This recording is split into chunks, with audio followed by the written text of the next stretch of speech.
কোম্পানির নতুন একটা ভিডিওতে সবাইকে অনেক ওয়েলকাম। আজকে আবারও একটা রান্না নিয়ে এসেছি। যদিও তোমরা হয়তো ভিডিও দেখে বলতে পারো যে আলু ফুলকপি দিয়ে মাছের ঝোল এ আর নতুন কি, তবুও মনে হলো যে তোমাদের সাথে শেয়ার করি। আর আমাদের অনেক অবাঙালি বন্ধু যারা এমনি কথায় কথায় বলা হয় যে তোরা কেমন করে মাছ করিস, তো এটা অনেকটা তাদের জন্যও বলতে পারো। তো সব মিলিয়ে খুব ভালো একটা রুই মাছ পেয়েছিল অর্ক বাজার করতে গিয়ে। আর আজকে তো বুঝতেই পারছো হাতটা দেখে রান্নাটা ওই করছে, তো ও একটু ভয়েস দিতে কি বলবো আর কি লজ্জা পাচ্ছিল, তো তার জন্য আমি বসে পড়লাম ফোনটা নিয়ে। তো কিছুই না, মাছ ভাজা হচ্ছে একদিকে আর আরেক দিকে আলু ফুলকপিটাকে অল্প করে ওই কষিয়ে নিচ্ছে। বারবার দেখছো চাপা দিয়ে কষাচ্ছে, তাহলে ওই অল্প তেলে কষানোর জন্য আর কি।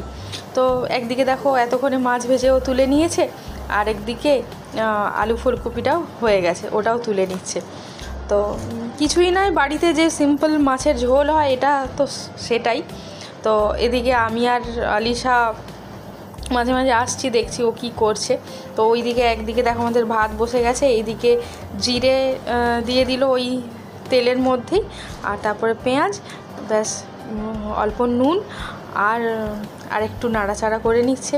এরপর দিয়ে দিল কয়েক টুকরো টমেটো, আর এখন দিয়ে দিচ্ছে ওই বাড়িতে যে রেগুলারের যে মশলাগুলো ইউজ হয় ওইগুলোই, নতুন কিছু না। তো আর হিবিজিবি দিয়ে মাছের ঝোল এই গরমে একদম ভালোও লাগে না। তো এটাকে ভালো করে কষিয়ে নিচ্ছে, যেহেতু তেলটাও একটু অল্প করে দেওয়া হয়েছে তাই জন্য দেখো একটু জলও দিয়ে দিল। তো এটা ভালো করে এখন কষিয়ে নিচ্ছে। তো দেখো এখন কষানো ভালো মতোই হয়ে গেছে, এবার আলু ফুলকপিগুলো অ্যাড করে দিচ্ছে। এদিকে আলিশা কী যে বলে যাচ্ছে তার ঠিক নেই।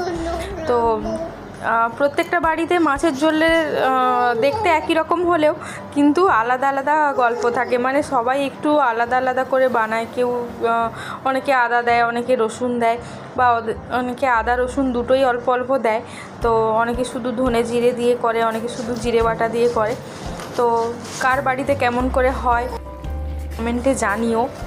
আর দেখো ঝোলটা প্রায় হয়েই গেছে, আর এখন মাছগুলো এতে দিয়ে দিল। তো ব্যাস এই কথা বলতে বলতে মাছের ঝোলও হয়ে গেল। তো তোমরা জানিও তোমরা কেমন করে মাছের ঝোল খেতে পছন্দ করো। তো শেষে একটু ধনেপাতা তো দিতেই হয়। আসলে এখানে তো সারা বছর সব কিছুই পাওয়া যায়, এখন তো সারা বছর সব কিছু প্রায় সব জায়গাতেই পাওয়া যায়, তাই একটু ধনেপাতা দিয়ে দেওয়া আর কি, না থাকলে না দিলেও চলে। তো এইভাবেই খুব সিম্পল ওয়েতে একটা মাছের ঝোল হয়ে গেল। তো এর সাথে আর কি গরম গরম এক থালা ভাত। চলো তাহলে আজকের জন্য ভিডিওটা এই পর্যন্তই, দেখা হবে পরের ভিডিওতে। টাটা।